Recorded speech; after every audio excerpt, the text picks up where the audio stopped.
2, 3, 2, 1, and welcome to my 18 most powerful sales questions.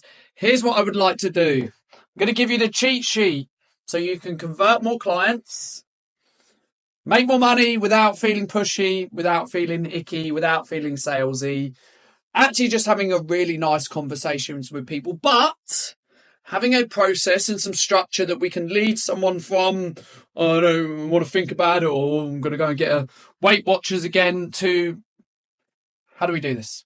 I'm in. So I want to go through, leave you with the 5 insider secrets from this free training. What I want you to leave knowing. Number 1, the 18 questions. Obviously, that's why you're here. You want to get the free cheat sheet as well, so you can keep that with you when you're doing your sales conversations. You can learn that. You can have it as a guidance. And that is what it looks like.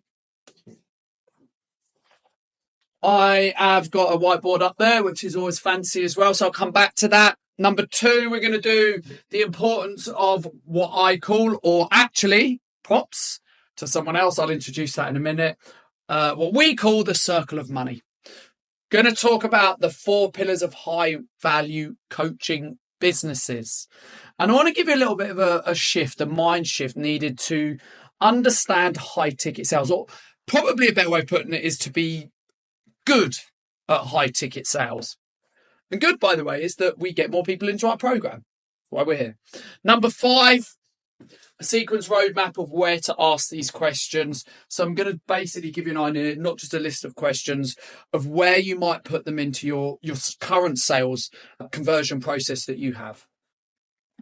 Very quickly, you might know who I am, you might not, you might know a bit about us, but there's a little bit of social proof straight off the bat. It's one of our clients in December, selling $4,000 paid in full online behavior change coaching program. So this shit does work. We do know what we're doing.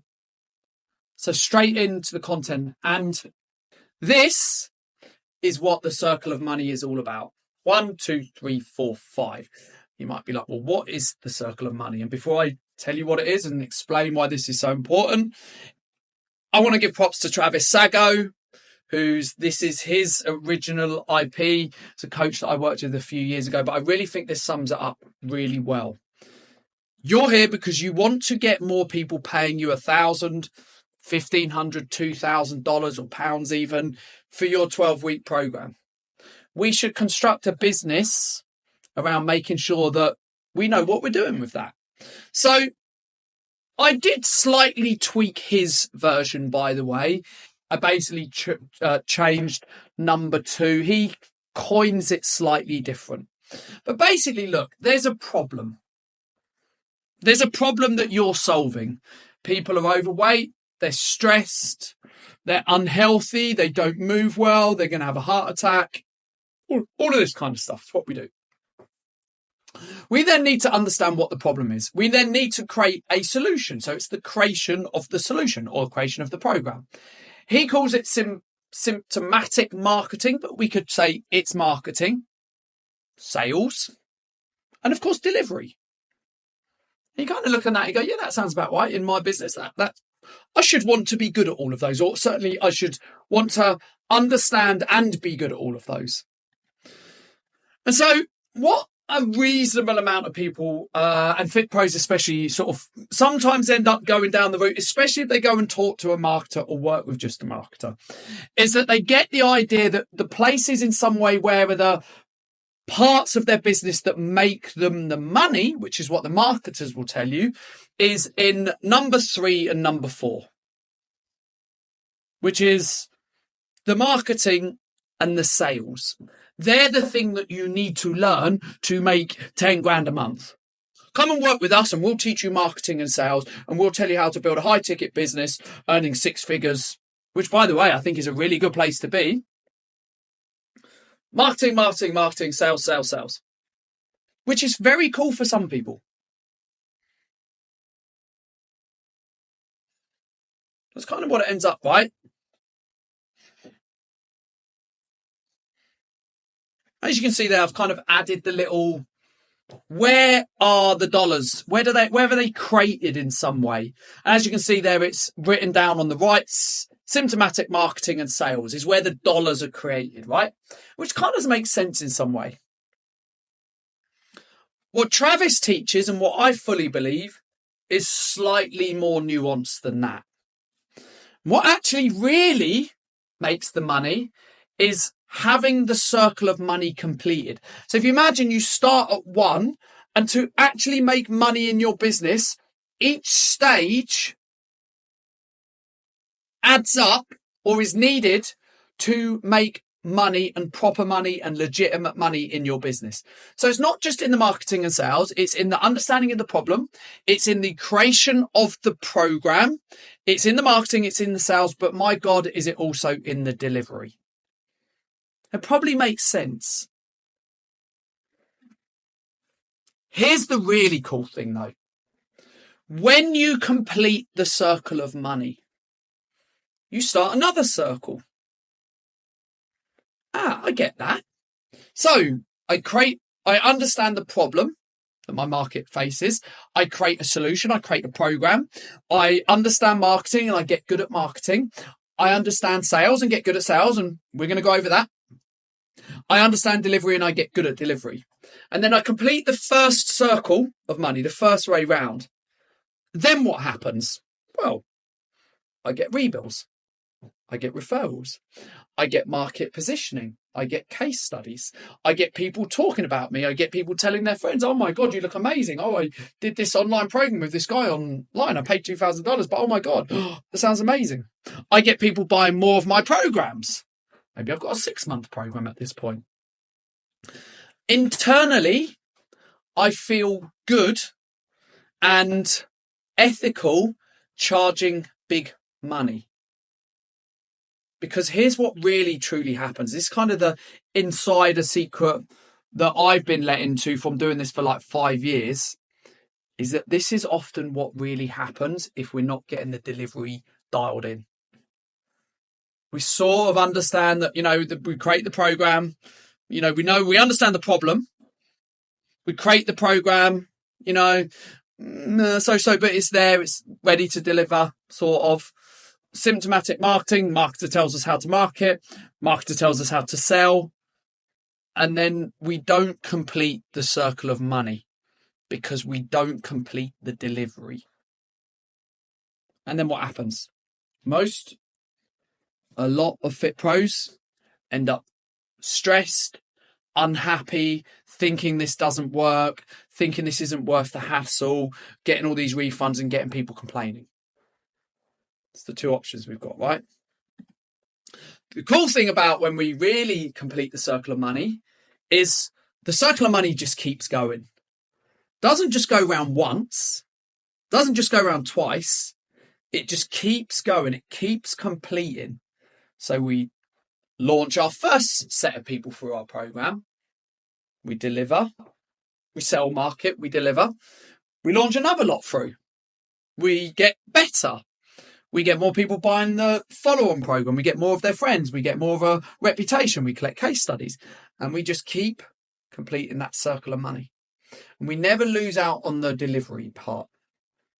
So, of course, look, again, how does this play out in the industry?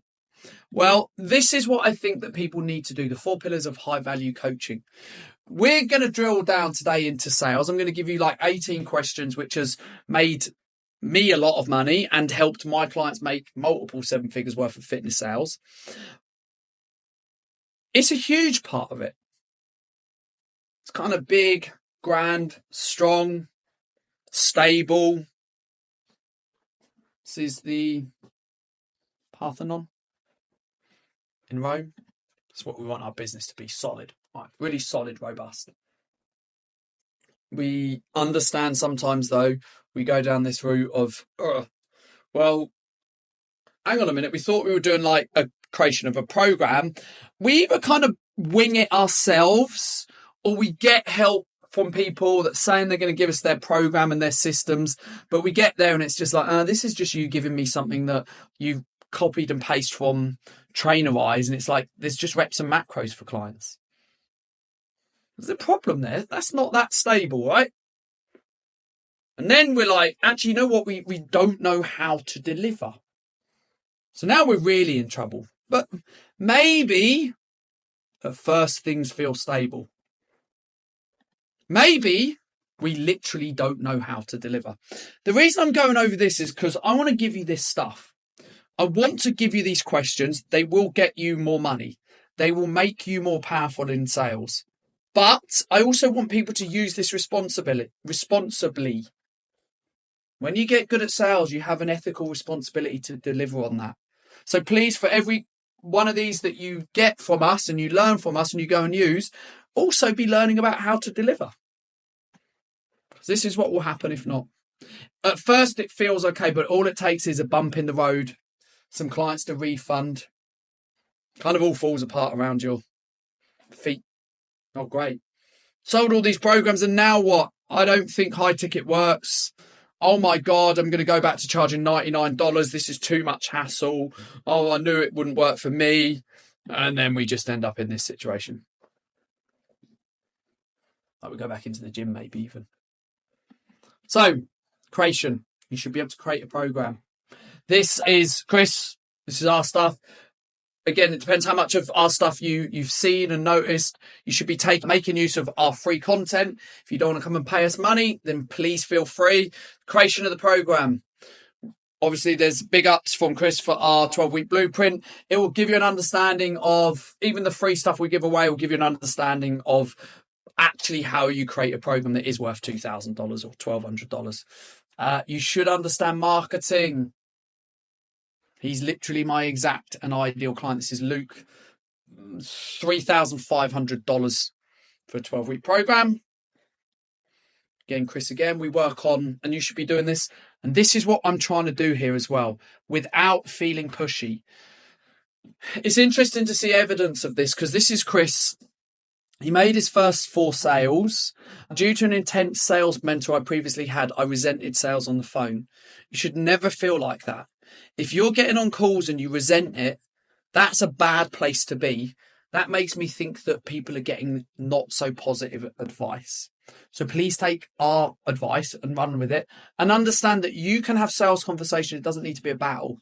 This is then, I don't know, however long later, 21 days later, that's Chris doing his 9th sale. Just getting excited about like reborn in the industry. That's like what we should feel like. I'm not pissed. I'm just pumped with motivation. That's a very different place than learning sales off someone who teaches it not particularly nicely. I learned this stuff, first of all, and developed it from me selling fitness, selling online coaching, not selling widgets or life insurance or whatever else it was, and then coming into the fitness industry. You should definitely be understanding delivery. This is interesting because it's Jack, one of our clients. He's really getting coaching. He's actually got a client. This was a humbling experience. Not only was I identified as a good coach, but also a business owner. She now wants to work for me. It's because of the coaching. So hopefully that puts it into context about when I give you this stuff, please make sure that we also understand that we need to be delivering on this stuff as well. Sales. This is a shift that I want people to have. And the first time I ever actually got help, I paid $7,500 for a program. It was 8 weeks. I was shitting myself. This is actually something that he said to me on the call, and I didn't quite get it. I understood it, but I didn't believe it. Because I was already selling personal training reasonably. People always said yes to me pretty much. And he said to me, is someone who works in McDonald's good at sales? I thought it was a random question at the time. I was like, what do you mean? He goes, well, is they? I was like, well, no, of course not. He goes, well, why not? And I was like, well, and he goes, because they just stand there and people come up to them basically just ready to buy something and they just take the order and deliver it. And I was like, well, yeah. And he even said sometimes they might say, like, do you want to go large with that, right? Yeah. And they'd be like, well, is that good at sales? They're like, no, they're just robots. I'm sure they're nice people, by the way, but. And he actually said to me, he goes, that's what you are. My ego was spiked. Kind of didn't want to listen, sort of did. But as I went in his program, I realized what he was talking about. Selling $45 personal training sessions is very different from selling high ticket online coaching for $1,200 plus. Very different. I was an order taker. Most fit pros are order takers. I had almost everyone that sat in front of me buy my stuff. I was in a gym. They were literally walking in. I'm walking into the gym to buy fitness. Me thinking I was great at sales. Basically like monkey see, monkey say. Like, do you want to buy something? Pretty much, yeah. I had a process, of course. But I didn't need to overcome objections. I didn't need to overcome, and I didn't understand this either. I'm going to go through some real ethos of not only high ticket sales, but high ticket sales in a really nice way. You challenge people when you need to, but you've also got, and again, this is Travis talks about, like having your arm around someone. The way I look at this is I'm going to hold their feet to the fire sometimes. I'm going to be there with my arm around them. Help them make a great decision. Getting my stuff is a great decision. So I want you to understand that the difference between those is chalk and cheese. It really is. I didn't quite get it when my first mentor told me, but my God, do I now. So I said that I'm going to give you a structure and that as well, because I don't want to give you a list of questions and leave you there. I want to say, well, when do I say them? What's the ethos? So this is the 6 boxes, and I'm going to go over where to fit these powerful questions. So if you don't have this, you can copy mine. You can have it. If you do, you can maybe insert some of this stuff in the right place, but I'll go through how I would teach this. So our 6 boxes are open, pain, pleasure, bridge, close, objection. You should not be doing sales with scripts, but you need a structure. You 100% need a structure, an order, an understanding of questions. Know when to shut up, know when to ask good, powerful questions. So this is exactly what ours looks like, the 6-box selling system. So I will show you where you fit them in. What I do want to do, and by the way, I'm going to screen share as well. You should have a copy of this. I just want to give you like maybe 30 seconds on each box and what the energy is, what your almost ethos of that box is doing. Open. You're setting the scene. You're telling them how long it's going to take. You're making them feel relaxed. If you're nervous on sales calls, think how nervous the person is speaking to you. What you're doing, the neurology of it, I guess you would call it, they get on the call and they're in a part of their brain called the amygdala. It's like the fight or flight part. It's really hard for them to make decisions in that place because they're in fight or flight. They don't know that. You probably wouldn't know that, but they are. So the first thing that we're doing in the open is we're just actually moving them out of that part of their brain so we can actually have a conversation with them, which sounds strange, I know, but we want them to relax. We do that, telling them how long it's going to take, what we're going to do, the 3 things we're going to do. Where are you now? Where do you want to get to? What's stopping you? And then we're going to give you a plan. I'll tell you a question that I would say at that point, because I'm going to give you 18 powerful questions. Pain. So what a lot of fit pros worry about in some ways, it's like they think like when someone like me talks about pain, like I'm teaching someone to grab someone's arm, get a knife and cut a big gash down their arm. I'm like, that's not it at all. It's us just walking along and seeing someone that we care about because we care about people. That's why we're in this industry. It's like, hey, listen, have you noticed that there's something wrong with your arm? And they're like, yeah, you know what? I've been in a little bit of pain, but it's not that bad. It's like, look, please, like, just take a look. It's actually probably a little bit worse than you might think at first. Looking down and going, oh, yeah, you know what? Actually, they've got this big fuck off gash that's already there. You've not created it. They've already got it. And actually what you're doing is you're trying to help them fix it. That's it. Just helping them see the reality for the situation. Reality for the situation it is. Pleasure. No one will ever buy your stuff or, by the way, get to the result either. This carries on into coaching. If they can't and don't believe that they can get the result that they want. And that doesn't mean, by the way, that like, well, everyone who buys my stuff must believe that they can get to Pleasure Island. It's actually not true. And they certainly won't buy it unless you can help them see what that pleasure island is. So again, it's kind of where pleasure island, pain island, pleasure island. Where are you now? Where do you want to get to? What's this goal? And it needs to be created within an emotion. I'm going to give you a really cool question that you can do that with. Bridge is basically, where are you now? Where do you want to get to? And what's the journey to get there? What do we need to be aware of? What have they tried before? Little sneak preview of some questions.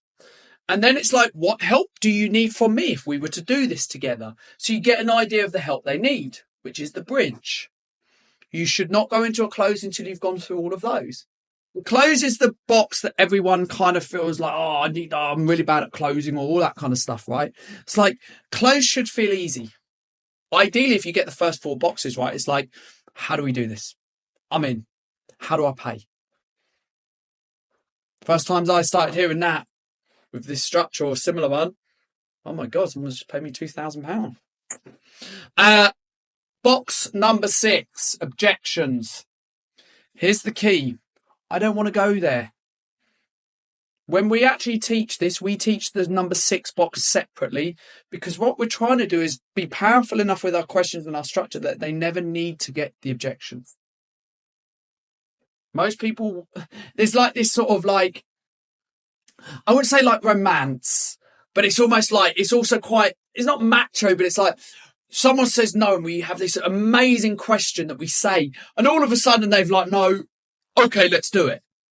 And I'm not saying there's not questions and structures that you can get to do that, but let's just avoid it. So I'll give you some questions there as well. So with all that said, this will be your cheat sheet that you've got with the training. So let me go back. I'm going to do this. And I'm going to go through the questions. Have your cheat sheet ready, please. I have my pen. So where am I going to go? And I'm going to give you a bit of an insight into each question as well, by the way. So first question, as I said, by the way, I snuck a couple of statements in here as well. I know I said 18 questions, but these statements are kind of in the same structure as questions. So setting the frame I've talked about. Question number 1. Does that seem like a good use of 45 minutes? This goes here. Nice and simply. I've already told you what I say. Here's what we're going to do. This is how long it's going to take. Does that seem like a good use of our 45 minutes? The reason I want to say that at this point, and it's powerful, is because it makes them engaged. They turn around to you and say, yes. Questions are the answers. We want to just ask powerful questions.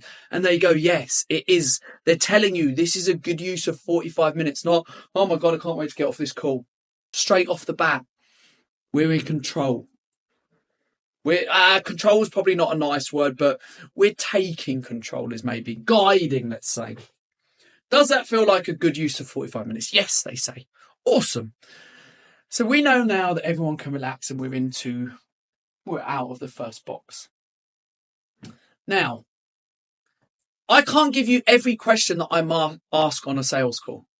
It's like I might do, and by the way, I have like dozens of clients as well. So I can't also tell you all the questions I might tell them to say.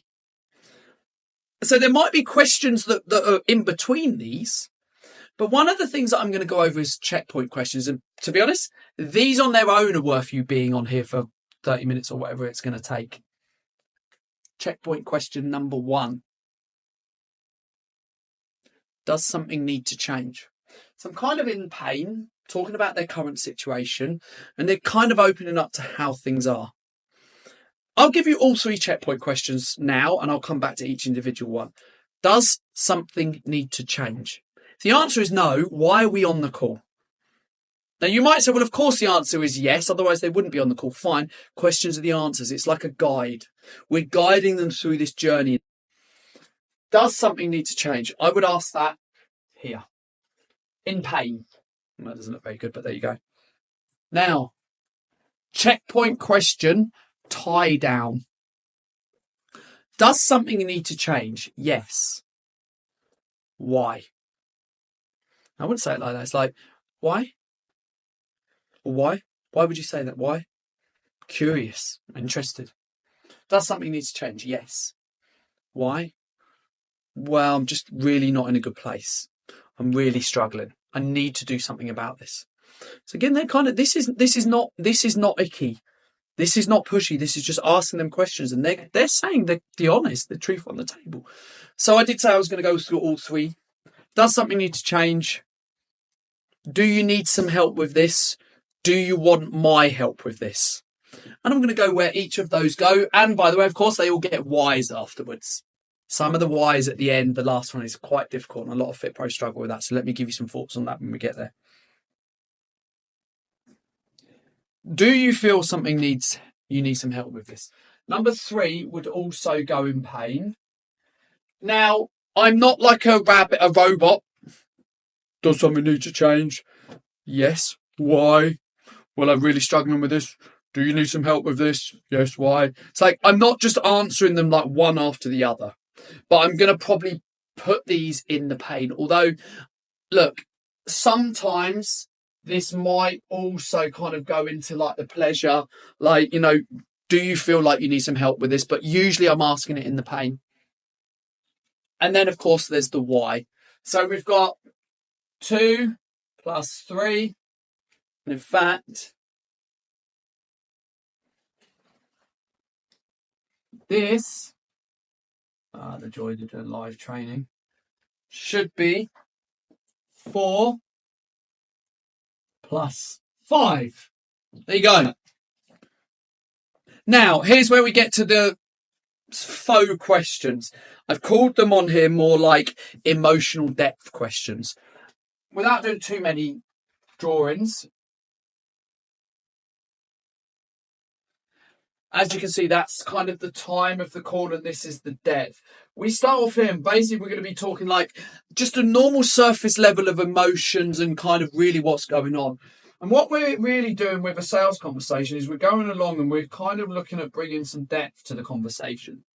There's an emotional connection. There's a reality. And so the way that we do that is we just ask simple prompts, or we can use these simple prompts, which are as simple as, I've jumped to. We have got 2 questions. Put them in different order in the end. All right. So the questions for the emotional depth questions, because then I said the emotional depth encouragement. All right. So the emotional depth questions. How does that make you feel? That's here. So they've talked about their current situation. I'm 2 stone overweight. I'm really struggling. To be honest, I struggle up, getting up the hill. I went on holiday. And again, you need to have some structure for this. So how does that make you feel? That is a question that does this. Again, if I imagine this is it, we're going along, surface level conversation. How does it make you feel? Yeah, really not very good. I'll jump forward a couple, but go on. Yeah, I'm really not happy about how it is. Again, we're not doing this, by the way. So what are you there? We're just helping them see. They need to get their problem fixed. So number 6 was, how does that make you feel? Bit more advanced version. And it might be that I'm going a little bit further and they're talking about like how this is affecting their relationship, how it's affecting them at work, how it's affecting them as a father or a mother or a parent, or how does it feel saying that to me? It's just a little bit of deeper emotional dig, you could say. How does that feel saying that to me? Ask it and see what happens. You'll get a new level of emotion and honesty. So that's number 7. All right, now we've got 8 and 9, which were the ones that I talked about. Tell me about that. Go on. Go on is a really powerful thing. I say, tell me about that. But go on is, I think, an even better way of doing it. The reason it works so powerfully is because they actually don't know that they can say what they're really feeling, because no one listens to anyone. They've never been listened to anyone. Genuinely. So when you say go on, it's like permission. Go on. And I'm really struggling with this at the moment. Go on. It's permission. Like, in their brain, it's like, I can actually say how I'm feeling. It's very cathartic when you're honest. That's what we need to do. So we get, look, again, I'll probably have these in here, but I might put them in the pleasure as well. How do you feel about that? Let me jump forward one. Question number 10. We are in Pleasure Island now. What would be the first thing that you would do when you lose the 12 kilos? So that's going to be here. I need to not only help them see like this is what's going on, I also need to help them see what life will be like if they fix this problem. Tell me what the first thing you would do if you lost when you lose the 12 kilos. This is what normally happens at this point. I don't know. Go on. What do you think? Encourage them. Start asking. And when I would be doing this, I'd be like, cool, who would you go with? Oh, I'd love to go shopping. Who would you go with? What would you buy? What shops do you like? What would it look like? What would you do then? Where would you wear it? Oh, I'd go on holiday. Who would you go with? Oh, I'd go with the family. How would you feel? What would you do? Why would it be so different? Creating this vision. It's number 10. Go on. Tell me a bit more about that. So I might also include these here. These are just depth questions. They bring more emotion. So we're good. We're doing well. Now, 11. I might ask it here because they're pumped and they're feeling good, but I might ask it here as well, which is the third of the checkpoint questions. Does something need to change? Do you need some help with this? Do you want my help? I wouldn't have asked that question when I first started doing this because I would have been like, oh my God, what happens if they say no? Yeah, so what if they say no? You know that they say no, fine. I mean, it's just the truth. You can't handle the truth, isn't it? It's just the truth. Now, a lot of the time they don't. They might say, well, I'm not sure. Again, cool. Just know that they're not with us. They're not necessarily bought in yet for whatever reason. It's cool. Yes. This is the really hard one, which is why. Now, that is very hard to ask, but please do.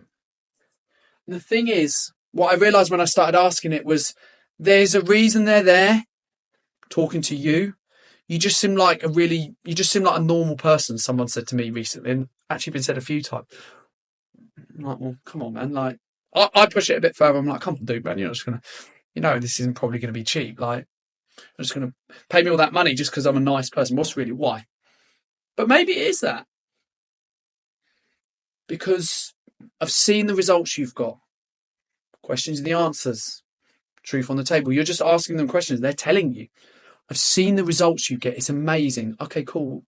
Why does that matter so much? Well, I want to do that. I want to be that person. Okay, cool. Why? You get the gist. So, do you want my help with that? They say, yeah. I go, why? Again, it depends on your tonality and the way that you're interacting with the person. Number 13. We love this question. Now, balance to whether you feel like you want to do this. One thing that you don't want to do is you don't want to get this objection here, which is the partner objection. Because a lot of the time, by the way, it's not true. It's just that objections are often not true. I need to think about it. It's too expensive. It's actually not true. When you learn sales properly, you realise that they're just scared. So sometimes in the bridge, and I say sometimes, it's your call. And it's your call how you say this. It's how I used to do it. Look, I don't know whether we're going to work together yet or not. But if we did, would you need to ask your partner for permission? Now, it's up to you whether you don't have to use the word permission. You could be, do you need to ask your partner? Do you need to run it past your partner? Personally, I used to just go fucking balls in and be like, do you need to ask permission? No, I don't. All we're doing at this point is getting the truth on the table. So, you ask it in the bridge. Number 13. Temperature check question. On a scale of 1 to 10, how confident are you that you can lose this weight? Do it about here. Bridge. Little bonus one. If you want to have big balls and say this, you can. And they go 8. I'd say something like, oh, sorry, I meant like if you didn't get my help. It's a little bonus question. So on a scale of 1 to 10, how confident are you can lose this weight? You can lose the 12 stone in the 12 weeks. 12 stone, 12 kilos in the 12 weeks. I'm an 8. Sorry, I mean, if you didn't get my help. I'm probably a 4 then. Need my help? What's more likely? Sometimes at that point where I'm like, on a scale of 1 to 10, they say 4. Sometimes I'm like, when they go, oh no, I mean, without you, it'd be like a 4. Sometimes just like, is that high or low for you? They're like, oh, it's low. Cool. Number 15. Taking other options off the table. Bridge. It's going to stop a lot of objections. What have you tried before that didn't work? What have you tried before that didn't work? What else? What else? What else? Everything on the table. Look, objections, we don't want to get there, but I tried a PT. Okay, tell me about that. Yeah, it wasn't great. I've tried 2. Get to the objections and they go, well, I'm going to try PT. They probably won't either, by the way. So, trial close question. I kind of do it sort of moving into here. So I'll put it there. Before I make the offer and tell them anything about the price, do you think you want to do this? Do you think you want to do this? Simple as that. Yeah, I do. Awesome. Nice and simple. Trial close. Okay.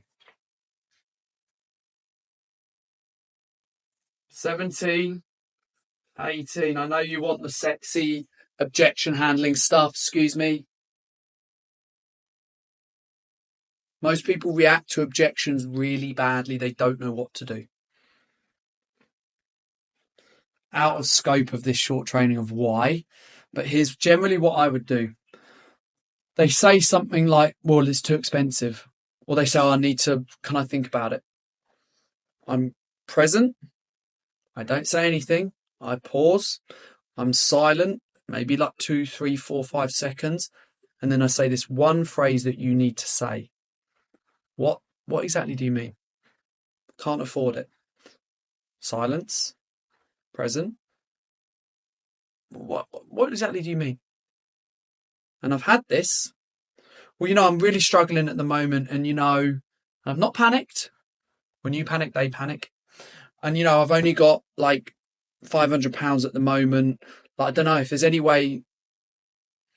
Okay, well, how about? It seems like you want to do this, yeah. Okay, so if we could figure some sort of instalment option that we're both happy with, would you want to do this? Yeah, you would. Yeah. Okay. We don't even know what it means. It's too expensive. What exactly do you mean by that? You'd be surprised what comes out at this point. Stay present. And the last one is a statement. And I'm not saying it like full of ego, and I'm not trying to trap the person. This is really important because this is a conversation. This is a statement that lots of people who teach sales will teach you. They'll just do it in a very adversarial way. I'm not using that person's words against them. I'm just highlighting the incongruency that they've said because I'm thick. I'm a bit dumb. I'm slow. So I'm silent again. I'm calm. I just go back into the conversation. I say, do you mind if I point out that you said early on that you this was a 9 out of 10. What's happened? What's changed? Well, I'm doing this because I've got my arm around them. Like, not that I'm trying to beat them over the head to buy something. It's the tonality that it's said in. All right. So, what we learned today. We learned those 5 things. Please use these questions. Like, start. It is a matter of practicing them, by the way. We learn all the way back. The 18 questions that I've given you in the cheat sheet. I wanted to give you more the importance of circular money and understanding that this is one part of the whole business. If we want to keep making the money and we want to keep bringing clients in and delivering and getting results, and that circle starts doing that as opposed to just like, oh, we get stressed. Importance of all of the stages. We talked about the 4 pillars of high value coaching businesses. Make a good choice if you're going to get help or if you're building this yourself. That little shift that I want people to understand. Sometimes, we think we're good at sales. Selling PT is different to selling online when it's expensive. A lot of the time they're scared. And the sequence of where to ask these, so you'd actually not just sort of, like you've got a roadmap of when to actually say them. Again, I would take them onto the call. The cheat sheet. Practice. All right. So listen, very quickly before we go, look, we do have a program. If you want to have a conversation with us about actually get some help and reach out, we help fit pros create programs, market programs, sell programs, high ticket behaviour change coaching programs, and of course, massively big time deliver on that. I talked to you about the circle of money, and I actually put a slide which is 6 of those dollar signs